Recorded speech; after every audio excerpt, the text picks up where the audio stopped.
This patient is a 61-year-old female with a cavernous malformation that is approached through a right supracerebellar infratentorial approach. On the MRI scan, the cavernous malformation is visible in the midbrain.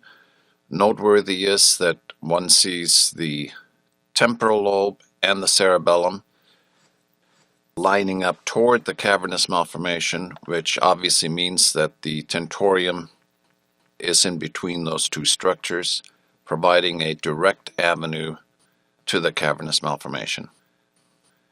Through a right supracerebellar infratentorial approach, midway between the sigmoid sinus and the torcula, the craniotomy is performed. The dura is pulled up along with the sinus. We are approaching the ambient cistern by gently retracting the cerebellum with the sucker. No rigid retraction is in place. Coming along the tentorium, the arachnoid of the ambient cistern is opened.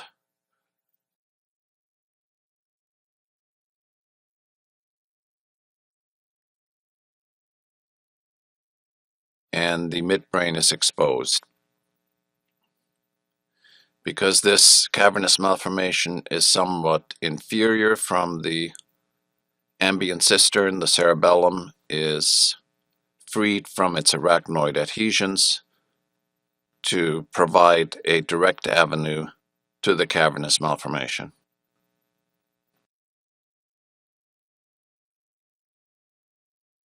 Branches of the superior cerebellar artery and the fourth nerve are visible.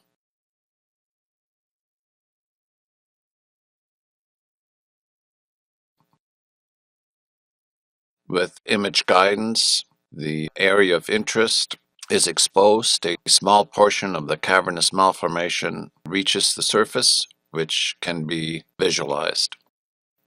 This movement is caused by the robotic function of the microscope as the line of vision is lined up with the entry point of the cavernous malformation.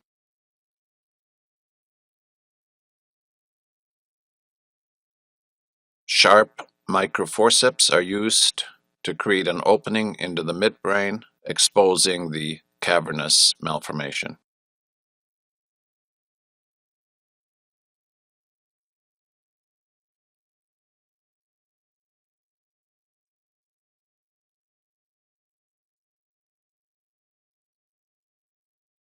Utilizing a suction with light and forceps that have small teeth on them, the cavernous malformation is visualized, exposed, and removed piecemeal.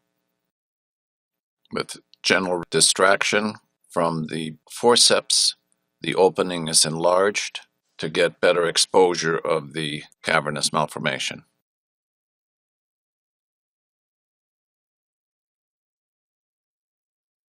One can appreciate the advantage of the lighted sucker in visualizing the cavernous malformation.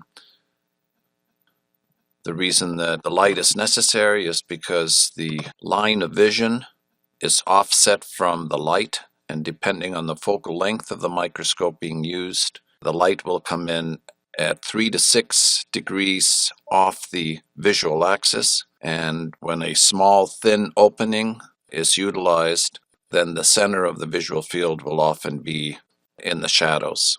And thus, with adding on the light from the suction, one can eliminate this drawback.